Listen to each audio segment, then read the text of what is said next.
Jadi dalam kehidupan itu tidak akan berjalan sempurna seperti yang ingin kita rasakan. Selalu akan ada perbedaan pandangan. Ya, bahkan dalam kehidupan rumah tangga saja, ya maaf ya, Anda misalnya seorang istri mau ke sini saja mungkin masih bisa beda pandangan. Warna apa untuk jilbab yang dipakai? Ya, dengan suami bisa berbeda. Papa, bagus yang mana ya? Hijau atau kuning? Ah, kayaknya yang hijau deh gitu kan? Enggak, kayaknya kuning deh gitu kan? Masih mending ada dua pilihan. Begitu dipakai pink. Bisa berbeda. Anak bisa berbeda. Jadi kesan pertama yang ingin dibangun bahwa dalam kehidupan sudah pasti akan ada keragaman pandangan. Dan yang kedua, yang tidak normal, keragaman pandangan itu boleh jadi melahirkan tindakan-tindakan yang kontraproduktif. Mungkin akan mendapatkan celaan. Allah dicela. Malaikat dicela. Rasul dicela, Nabi dicela, sahabat dicela, tabi'in dicela, ulama dicela. Kita siapa yang mungkin belum menjadi bagian dari orang-orang itu dan ingin bebas dari celaan? Itu mustahil. Jelas sampai sini? Jadi kalau mendapatkan celaan, berbahagialah, berarti kehidupan kita normal. Jelas? Pernah mendapatkan celaan dalam hidup? Halo? Pernah disoal oleh orang lain? Pernah direndahkan oleh orang lain? Nah, Allah tuh memberi kesan kepada kita, jangankan engkau, Rasul yang paling mulia saja pernah mendapati itu. Tapi bagaimana seni mendapatkan ketahanan sehingga dalam dicela pun tetap tenang. Dalam disoal pun tetap hatinya nyaman. Karena ketenangan itu yang membawa pikiran tenang dan tindakan yang terukur. Dan kadang-kadang ketenangan itu lebih penting bahkan dibandingkan dengan harta yang berlimpah. Seringkali saya berikan perbandingan dari sejak dulu kita belajar kan. Coba pilih mana? Saya yakin masih konsisten. Pilih mana? Kaya tapi gelisah atau miskin tapi tenang? Tidak boleh ada pilihan ketiga, saya tahu itu. Kaya tapi gelisah atau miskin tapi tenang? Pilih mana? Ya, saya tahu. Kaya tapi tenang. Oke, di fase ini wahyu belum turun. Nabi sudah ngajar, turun wahyu, turun al-ala, turun beberapa surah. Tiba-tiba ada masa jeda, wahyu belum turun. Sepekan belum turun, sebulan belum turun.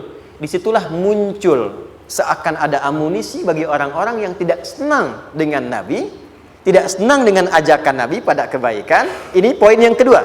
Kalau Anda berbuat baik, pasti ada tantangan. Ingat ya, kalau Anda berbuat baik, apapun itu, pasti ada tantangan. Yang menguji konsistensi kebaikan itu apakah serius untuk dilakukan atau tidak. Maka mulai muncul tuduhan. Lihatlah Muhammad dari ditinggalkan sama Tuhannya. Itu Muhammad dah gila tuh, naik turun bukit, naik turun lagi, kayak orang bengong. Muhammad udah ada beban di pundaknya. Jangankan umatnya, Rasulnya saja yang mengklaim Rasul punya masalah katanya, ya kan? Dan ditinggalkan Tuhannya, kok masih mau ikut Muhammad? Maka dalam keadaan itulah kemudian ditunggu, naik turun, turunlah kemudian dua surah sekaligus, surah 93, surah 94, yaitu surah Ad-Duha dan Al-Insyirah.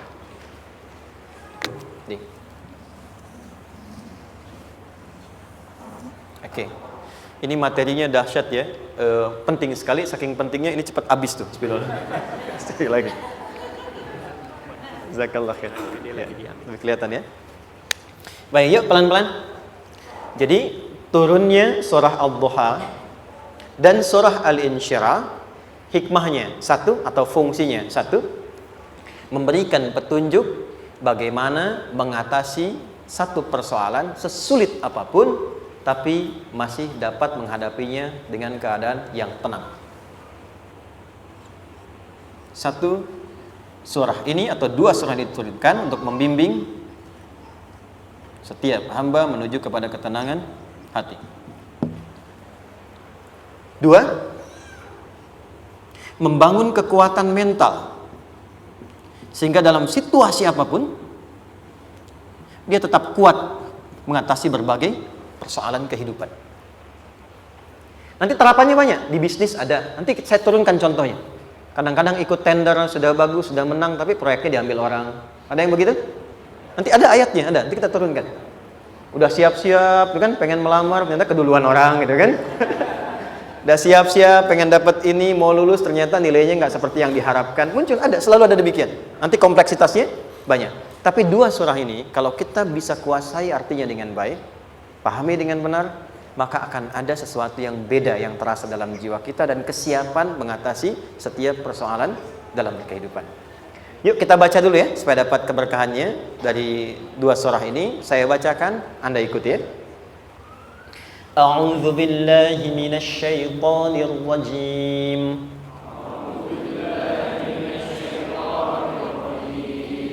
Bismillahirrahmanirrahim. Wadduha wal-laili idza saja ma wadda'aka rabbuka wa ma qala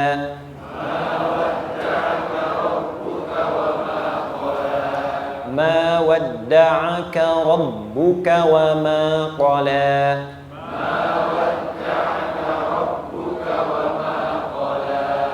walal akhiratu khairul laka minal ula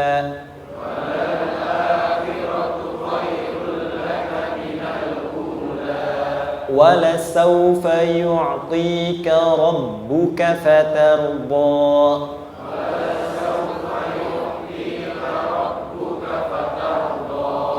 alam yajidka yatiman fa'awa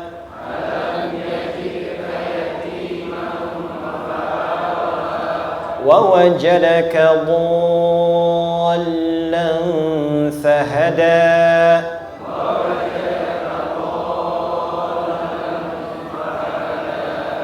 ووجدك عائلا فأغنى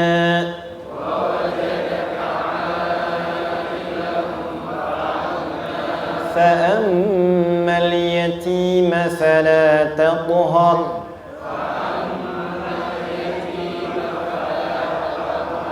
وأما السائل فلا تنهر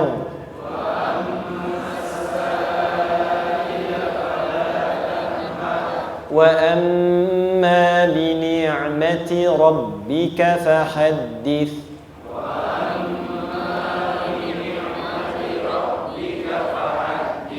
Baik, satu surah dua, alhamdulillah. Izin saya bacakan tadi untuk diikuti supaya setidaknya kalau kita pulang dan ditanya bagaimana hidupmu engkau jalani, seperti apa engkau berinteraksi dengan Quran yang telah aku turunkan, maka kita pernah menjawab, ya Allah kami pernah bacakan itu.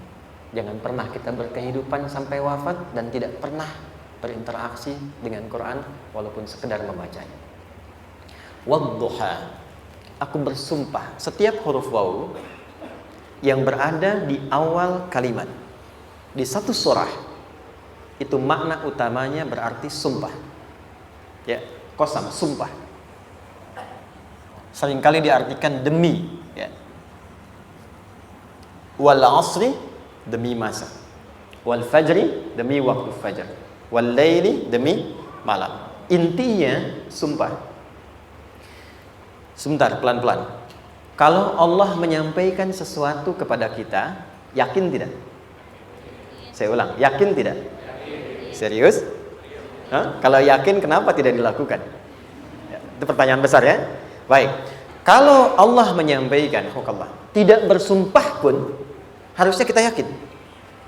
Tapi kalau Allah bersumpah, dalam kaidah ilmu tafsir, berarti ada sesuatu yang sangat penting, yang saking pentingnya akan sangat dibutuhkan oleh setiap hamba, sehingga diminta setiap hamba itu fokus menyimak apa yang mau disampaikan.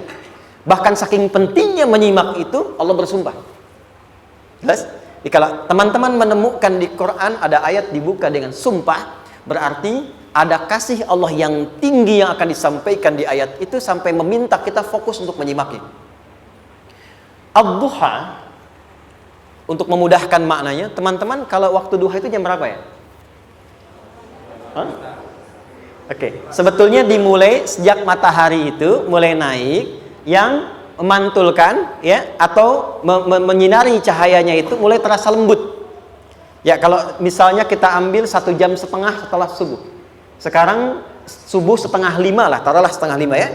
1,5 jam berarti jam 6 kan? Nah, itu awal duha tuh.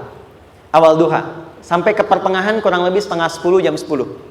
Akhir duha jam 11 sampai menjelang ke zuhur. Awal duhanya disebut dengan syuruk namanya. Syuruk. Jadi syuruk itu awal duha. Kalau sudah jam 6 ada cahaya matahari ya. Enak nggak ke tubuh kita itu?